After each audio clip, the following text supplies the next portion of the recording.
Will now. So our text field is a variable length character string. To get any more definition other than that?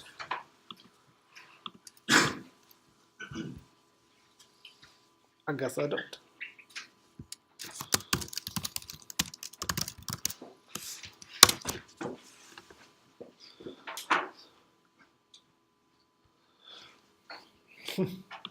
Well, that's fun. So the text type is pretty much an unlimited size text. So I can store 1, 2, 3, 100, 200. According to the Stack Overflow, the max size apparently is.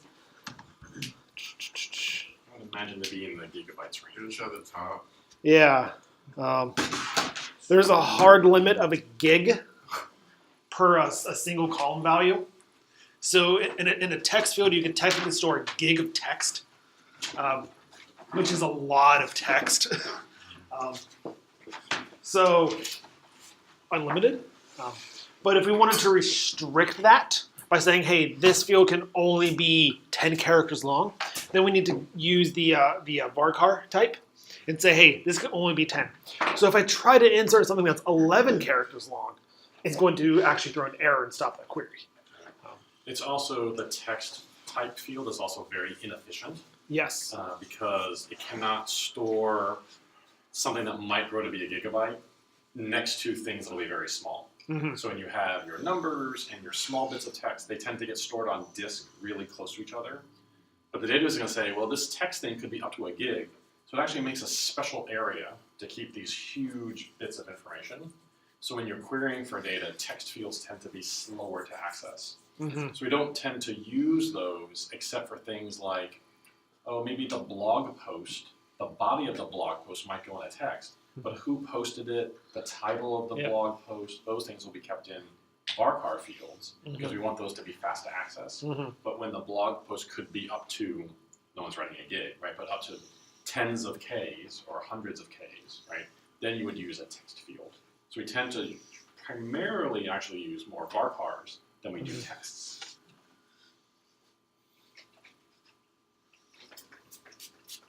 Yeah, so that's what's going on there. What about the cows from this morning? I didn't get the tour of 30s. Can we briefly go through them? Yeah, we can at least talk about them. Where is it? Did we fix the recording problem? Yes. Okay. Right.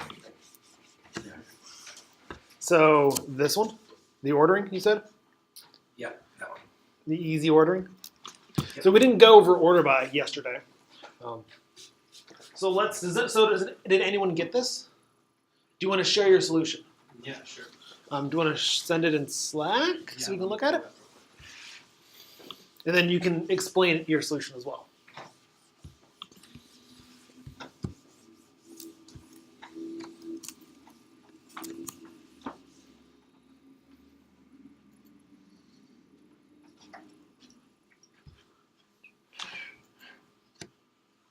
As you know, the website takes forever, so I'm just navigating to. Oh, of course. We had a question about the ordering Yes. that we're going to chat about real fast. Cool.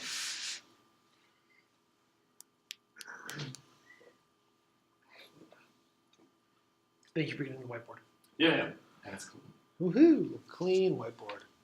I had a professor who would meticulously clean the whiteboard before every class, Yeah. but always leave one mark, Hmm. just to mess with people with that have OCD or care about that stuff. I had a professor who would do lecture like this. He would just only use one space on the board. He would Literally write something what I and had. then erase it and then write the next thing and then erase it. So you had to take notes super fast. Ooh. Did it work for me? No. Talking to Dylan. So All right, so can y'all see that all right? that makes sense.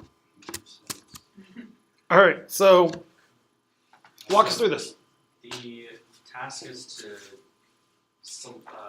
basically get all the information in the table of companies and display it from high to low, so in a descending order. So numbers getting smaller as we're going. Mhm. And the only 4 columns in that table, luckily for us, are ID, CEO, motto, and So we didn't even have to like type them out. We could just say select star, because then it would grab all of them from company is the name of the table. Then order by is what we use to determine what order we're going to display them in. So order by and then the table name employees. Then we have to add descending because order by default will display them ascending, which is not what we want here. And I'm not sure if it was best practice to put it all in one line or not, so I just threw it all in one line. Whenever you're dealing with inside the REPLs, it's usually easier to put it all in one line. But in practice, you usually see it broken out like this, where it's your selects on one line, your from is on one line, any where clauses are on one line, your order bys are on one line, kind of like break it out a little bit. This is a bit easier to rationalize about, kind of see it, but it's wherever it is. So yeah, it's do you have? Yeah, I was just gonna say you can also put more than one thing in the order by. So what if there was a tie? What if you had two employees with the same name, and you also wanted to order them by their name and who joined the company first? You could say order by name, comma, date hired. Then two people who had the same name would then use the date hired to sort between those. But both of them would be, in this case, descending. I don't think you can say order by employees ascending, like order by name ascending, hired descending. Yeah, I don't know if you can do I that. don't think so, but But you can put multiple entries there. So employees, comma, the other thing. Right, so you could put order by employees, comma, CEO. Right? Yeah. right. And unless there's a tie in employees, the other ones won't matter. But if there's a tie, they're both equal, then it will move on to CEO. And if employees and CEO are equal, it will move on to motto.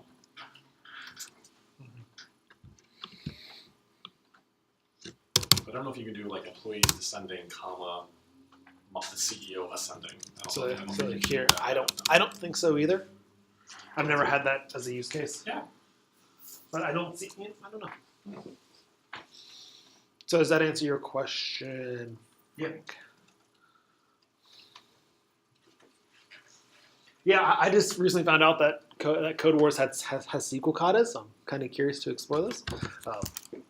So just another way for us to practice. So today, we are going to be talking about relationships and joins and keys and everything along those lines. So I am going to create for myself a new database, and I want to store movies in a database now. So I'm going to go in, I'm going to create DB. I'll call it movies. Aha. And now I'm going to connect to it, PGCLI movies. Oh, I don't want to do that. You know? Movies is so generic. I was going to name my table movies. Oh, meaning like the name of your database. Yeah. Call it, Films. Films. Record. let's see. Films Someone goes collection. Suncoast. Yeah, I'm going to go ahead and delete that real fast. Oh, how do you delete? Yeah. Delete database. So I know how I would do it. It's probably a better way. I do it from the command line with drop DB. Oh, there's a drop DB command. See, I connect to a different database, then I drop this database. Oh, you can if you go back to your command line, if you get out of PGCLI, you can write drop DB movies. I did not know drop DB was a Yep. command. Yeah, I was great. using SQL commands to Oh, drop yeah, cool. databases. Yeah, drop DB essentially does the same thing. It's the Okay. it's the partner to create DB, drop DB. Probably should be able to You can always do both of those from inside of PGCLI. You can create a database there too. These are just the two command line versions. I'm assuming what it does is it uses PG SQL to go run the command for you. Probably. Yeah, create DB and drop DB. Okay, cool. So I'm actually going to create DB. I'll call it movies database. SDG movies. SDG movie library. Haha. I like I that. have a question about the casing that you're using. You explained that we should be doing the snake case, but for the homework it was recommended we do camel case. What's the standard for C#? The databases tend to be lowercase, Mm-hmm. but C# when you get into where you're going on Monday, Yep. you will be doing all of your tables and columns in camel case. Ruby students, we're going to continue to do things in snake case inside the database as well. Yes. Yes. And the reason why the database likes snake case versus camel case is that SDG movie library, assuming that I spelled that right, does equal SDG movie library. So, like this kind of thing, this kind of case insensitivity makes camel case really hard. And the underscores kind of make it a little bit easier for us to read. So we're gonna now connect to it. PG. But I can just create a just simple camel case, right? Yeah.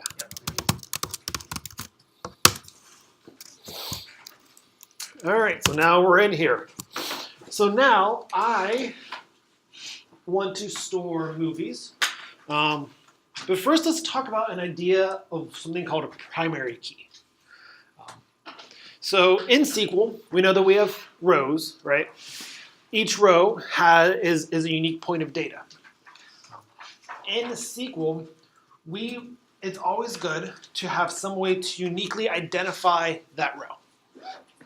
So, and this unique identifier should always be agnostic of the actual domain logic. So that's the technical term. So let's kind of break down what that means. So let's go with yesterday. We made a database of books, right? What's something unique about a book? A title.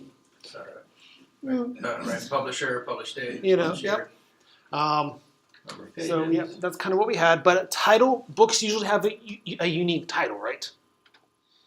Maybe, right? Most of the time. So when looking for a primary key, we tend to shy away from stuff like that. Because we want, well, not really. We could also use a book's ISBN number, right?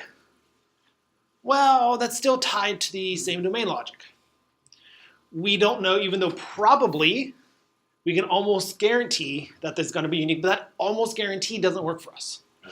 Another challenge is that if we say that this book's title is unique to it, and we start using that information, books have been known to change their titles, right? So maybe you put the title into your database while the author is working on it, and they get 2/3 the way through their book and like, hey, my book title has changed.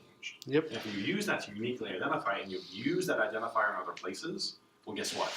You're going to run all over your system and say, no, that book's not called, Suncoast Life anymore. It's now called Suncoast Developers Life.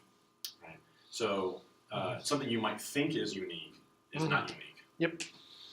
Yeah, and even something that is like deemed to be unique, like ISBN numbers, those change, those get outdated. Those might just be inputted to your system wrong and need to be changed later. If someone switched two numbers and have to go in and flip it, they now can't. So what generally happens, and what you should do, is add another column that is typically called ID that serves as the primary key. Now this ID field typically is an integer that auto-increments itself as it goes. Fortunately for us, SQL databases have a built-in column type for that, so all that auto-incrementing and managing that is done for us. So with our movie library, let's go ahead and create our very first table. I'm gonna come over here. Gotta create my ERD first, even though I know this is probably super simple. I always start off the drawing in ERD. By the way, we changed the lighting yesterday, so we can try into this while Mark is in here. So you can still see this. You can still see the screen. We turned off the front lights. I like So I love that. Nice. There we go. Yeah, that's Does that work? Not work for anybody? That's nice. I like a little bit of light. Okay. Okay. So now you'll be able to see what Mark is drawing as opposed to like Yes. drawing in the dark. So inside of our movie library, we're going to have a movie table. We want to store what movies that we have.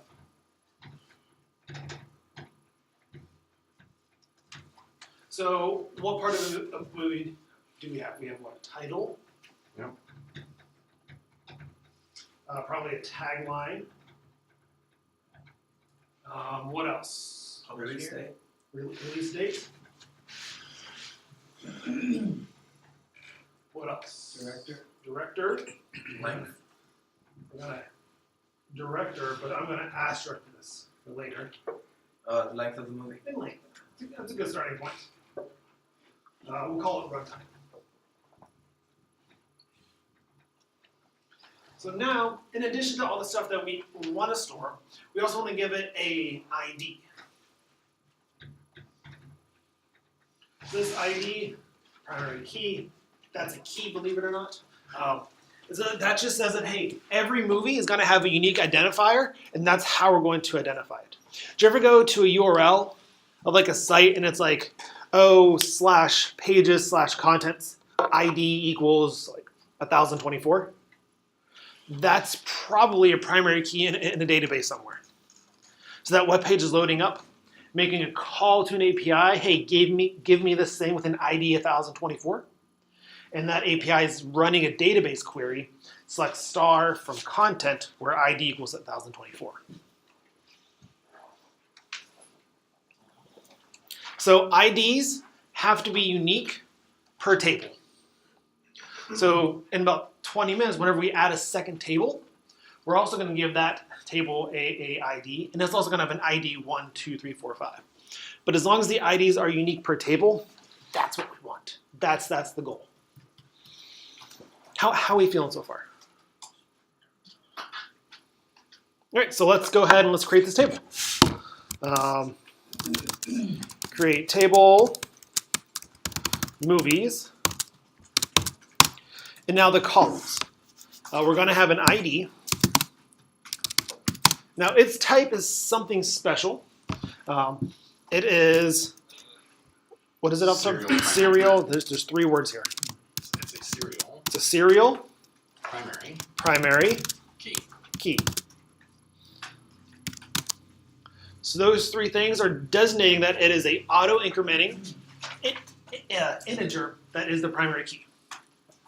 So the primary key part is the attribute that tells the database, this is the column that uniquely identifies this row in the database. Mm-hmm. And one of the attributes of the primary key is it has to be unique. We can never have 2 values in the database that are in that table that are the same.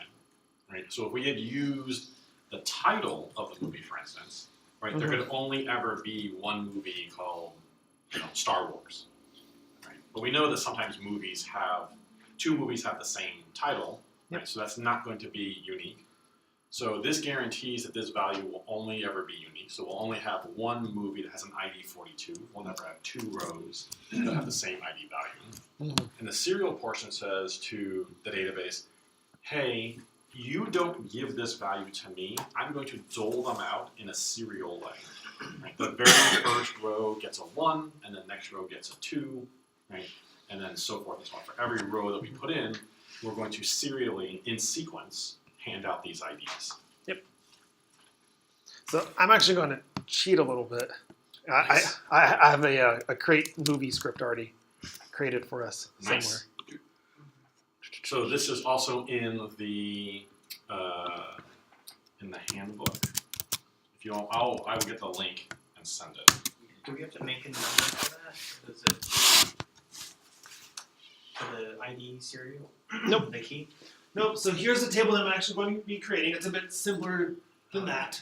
But we have the ID, the title, the primary director, the year released, and the genre.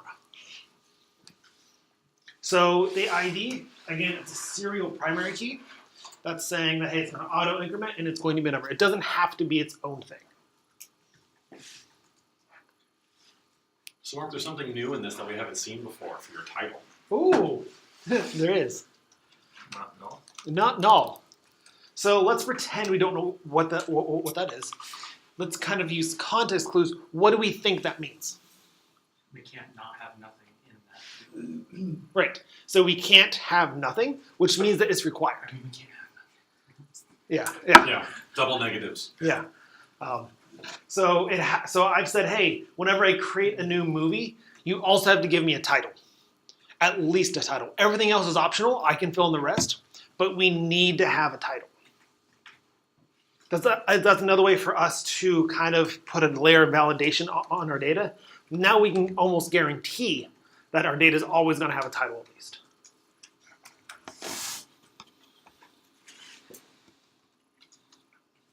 Now that I created my table movies, I'm just going to insert a couple of rows here. And Gavin, did you find the link in this And for it's the in handbook? Slack. Okay. Yeah. So the notes that Mark is going through, if you want to follow along, create the database and insert the rows, Yeah. just go to that link Mhm. and all of this will be in there. Just going to grab all the movies here just so we have some data to mess around with.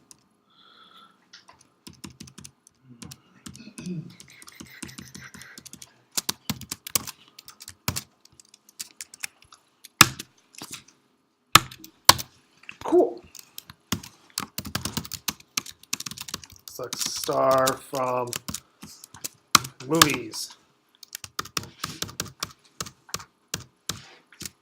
So hey Mark, I noticed something kind of interesting in your insert statements. Okay. You told us yesterday that we had to supply all of the values for all of the columns, but you I didn't did. do it this time. I did not. So let's insert a movie together to kind of explore how the primary keys interact with our insert statements.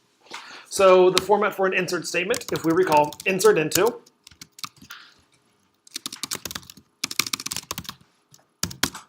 our table movies.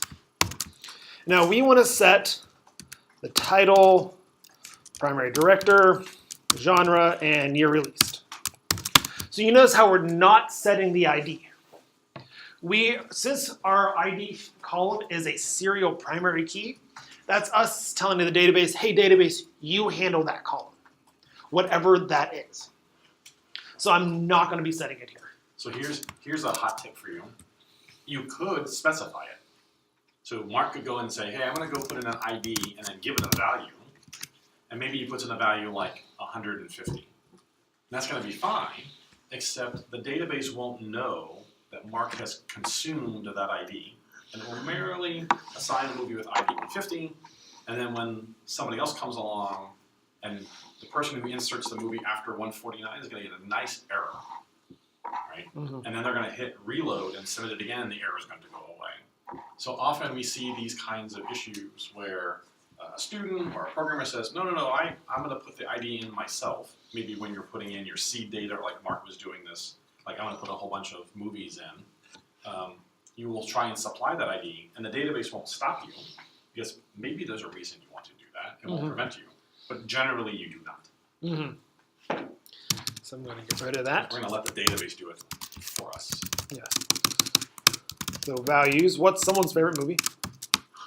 Abyss. Abyss. Nice. The Abyss. That's a great movie, except like the last 10 minutes of that movie is ridiculous. Yeah, like we're just gonna wrap it up here. Yeah, exactly. Is that spelled right? I feel like I'm missing a few letters. No, I think that's right. Somebody tell Mark if he's right for that movie. Okay. So enough. All right. Who directed it? Oh, James Cameron. yeah, Nice. Bam. James Cameron. that's right. That was his first Genre? blockbuster. Sci-fi. Yeah. We'll go sci-fi. And then year released. 1989. Nice. Thank you. Oh, yep. Thank you, IMDb. Cool. All right. So I'm going to insert that. Now I inserted, I didn't specify the ID, but now when I go to query the database,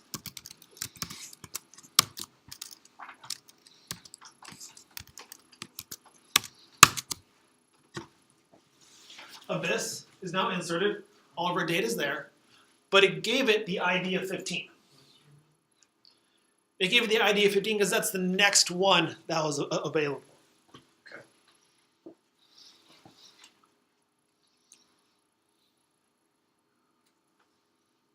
I have not seen Abyss, so Oh, no, it's a good movie. I feel like I should.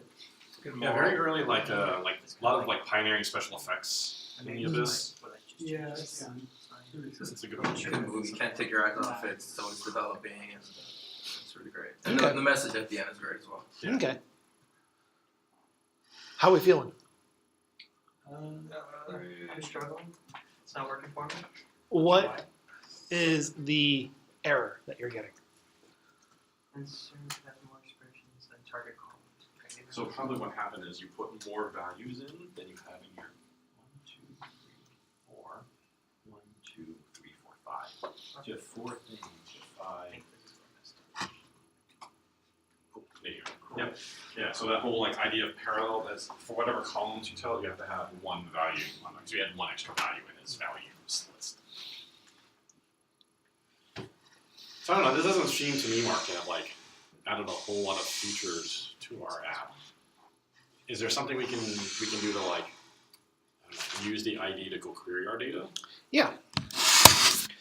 So now if I wanted to pull out a specific movie, so if I wanted to query for the movie It, right?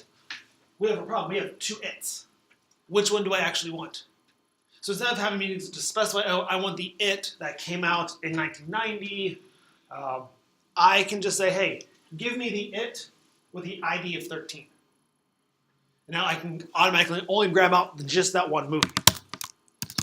So Mark said earlier, you'll see a lot of web applications where you'll have like /movies/11, or in this case 13, right? So those IDs uniquely identify the data, but they're also really super helpful when we talk about things in the URLs for our applications. You've also seen before in some of the APIs you've done IDs. Right? You'll start to see that pattern show up probably in many of the APIs you've used. Oh, yeah. And another bonus, just this is one of those like a nice to know kind of things. Because it's an ID, the ID has what's called an index on it. And what that index does, an index is something in the SQL world that allows faster searches based on a column. And indexes on integers are really light and really fast. So it optimizes our search query. Instead of having us to do a whole bunch of comparisons on strings and numbers and dates and a whole bunch of other stuff, we now have an optimized search to find a specific row. It's like the database knows exactly where that row lives on the disk. It can get there very quickly. Whereas if you said, hey, go find me all the movies where the title is something, it would have to go through every row saying, is this row's title It? Nope. Is this row's title It? Nope. And work its way through all 15 rows. You're missing a... Oh, no, it's in there. Just like... Your released equals, what did I say, 1980? I don't remember. 1990. 1990. Right? So in this case, what's happening is the database is going through each row and asking, hey, row, is your title It? No. Is your next row, is your title It? No. Row by row. Once it finds one where the title is It, it then has to ask that row, is also your year release 1990? No. Next. Right? So the idea of the index is it gives it, I want to say this, but it's not 100% true, almost like a binary search, right? We kind of did that binary search before when we did the high and the low. It uses something like a binary search to be able to very quickly find that row in the database. So our primary key automatically gets an index. We will be able to add indexes to other things as well. Yeah, yeah, question. Where does it get an ID from again? So the ID comes from whenever we created the table. If I go back to my create statement, whole bunch of inserts. So here's my create statement. So you see how the type of the ID is a serial primary key. Well, the primary key part of that says, hey, this is the primary key of the table. So we're going to create for us that index. We're going to say this column uniquely identifies each row. And because it's a serial primary key, that means it's going to auto increment every time we insert a new one. So that's where it's coming from. So each row is a new ID, I guess. Yep. Is that right? Yep. So starting off, so you have up to 13 right now, I guess. Yes. You did 13. Yeah. Okay. I think I'm up to 15 now, 15, but yeah. So every row is going to get its own ID. So every table we create, we should just get used to putting that line in there. yeah, Almost every table. yeah. Not 100%. I would but say pretty much. it's higher than 90, less than 100. Yeah. It never hurts having one. So here's the thing that most students think. Go and select your movies again. So a lot of students think that like, oh, it's just the number of the row. It's the first row, the second row, the third row, the fourth row. Mark, what would happen if you deleted Cujo from the database and then inserted a new movie? So I'm going to delete number 11. So notice now when we start talking about deleting data from the database, most of the time, right, before we had the ID, Mark would do where title is Cujo, right? But now he knows that I specifically just want to delete row 11. Mhm. So if he had done title equals Cujo, he may not have known there were 7 Cujos Yeah. in the database. Yeah. Just With an ID, he knows he's Yep. just deleting that one. it goes back to the it principle with this. We have 2 movies that are called it. If I just wanted to delete one of them, I would have to specify something else unique other than just the ID. So I'm going to select delete from movies where ID equals 11. So we deleted it. Now when I go to select, hey, 11's gone. So now our IDs go 8, 9, 10, 12. Now when I insert a new one, what do we think is going to happen? Gonna add to the end. I would say to the end. With the end. So add it to the end. What will its ID be? 16. Yep. Good. So the movies. What's someone else's favorite movie? Apocalypse Now. Another good one.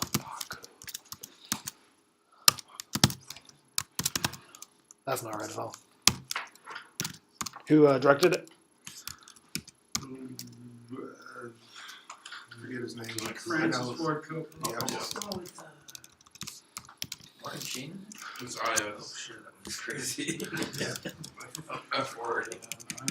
And then year it was Like 77 or something. 77. You got your column names missing too, Mark. Yeah. And then genre is Fiction. fiction. Drama, adventure. Okay. Drama. Yeah, I started typing the data before I typed the columns. And the second O is an A in your apocalypse. I have to look it up. So we have title, primary director, year released, and genre.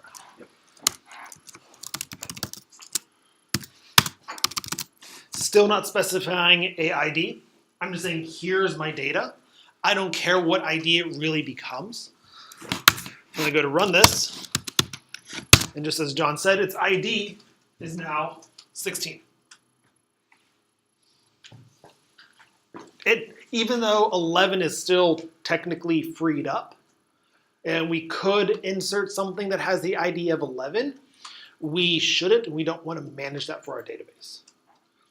Because we're trusting it to do the work for us, we need to actually trust it to do the work for us. There's a secondary reason why we wouldn't reuse 11. And we're going to see in a minute that we're going to use the ID of this table as references from other tables. Mm-hmm. So maybe somewhere else in the system we've said movie 11 means a thing. So if we reused 11, if somebody else is saying, hey, movie 11, and they expect it to be Cujo, but we've replaced it with Apocalypse Now, they would be surprised if they accessed movie 11 and got a different movie than what they used to get. So we tend not to reuse IDs because we don't want to misassociate information. Right? Yep. You want to go to Suncoast.io/movies 11 and all of a sudden get Apocalypse Now when you used to have Cujo there. Mhm. We'd rather get a this movie is gone Yep. error than have a different movie there. That answered it. So the SDG movie library, that is our database, Correct. and the movies is our table. Correct. Okay, next thing, I am struggling to actually get it to pull up the list like you got it. I know I only have one movie in there right now, but Select star from movies. That's it. Semicolon. Are you in PGCLI or PSQL? Oh, select It should star be the from column. movies. No, Not semicolon. select. Should be select star from. Teams That means It PGCLI. does. thank you. I noticed that if you want to put a value in for every single column, you don't have to put the column names, but I guess now that we're using IDs, we can't utilize that shortcut. What's it? That's why we don't show you the shortcut. That if you're going to insert every column, Mm-hmm. and you're going to provide them in the order that the database expects them, then you don't have to provide the names of the columns, but almost always we have an auto-incrementing ID, so that goes out the window. So we don't tend to show you the shortcut of insert into movies, values, because one, you have to remember the order that the database created them, Mhm. right? And the column order in Mark's table might be different than the column order in your database, because there's no guarantee about column order, right? Because the column order doesn't matter. And then as soon as we have an ID, that whole shortcut goes out the window anyways. Yeah, I think all my insert statements, the order has been in a different way. So, like, just one is like, yeah, whatever. Next one, it doesn't matter because I'm specifying the order inside of my query. White space doesn't seem to matter for any of this unless you're butting keywords up to one another. Right. Correct. And doesn't need to be capitalized. I saw that. I thought. Yeah, no. These keywords don't have to be capitalized. Just like in the Postgres flavor SQL, capitalization doesn't matter. Best practices and good formatting says they should be capitalized. Okay. That's just a naming convention. You're going to notice that when we get into C# and Ruby, those libraries, when they write SQL for us, are going to capitalize all the keywords. Mm-hmm. So it's a good habit of you capitalizing them, so your brain is used to seeing it that way. Yeah. So when your tools are automatically generating SQL, it's in a familiar format. Mm-hmm. Is there a reason for that, or is that just naming conventions? I think it's just naming conventions, and I think it's a good way to have things that are language specific separate from things that are Yeah. user domain specific. I think that's the main reason why. Yeah, that's what I would assume. I was curious if there's any like fun story, like the creators like I really like caps or like left his caps on key. I don't know. I mean, SQL comes from a time like when we were mostly doing like mainframe kind of stuff, Mm-hmm. and I imagine that it kind of derives from older database languages like COBOL, and in COBOL there are a lot of capitalized things, so there may be a lineage like that. Okay. Kind of curious. Bonus points if anyone finds out a story. So that being said, it's 10:41. We're at a kind of a good like. Here's our breakpoint. So let's take a quick break. Come back at 10:50, and we'll talk about relationships. Is now a good time to get SQL running, or not enough time? We can at least look at it and see what it is.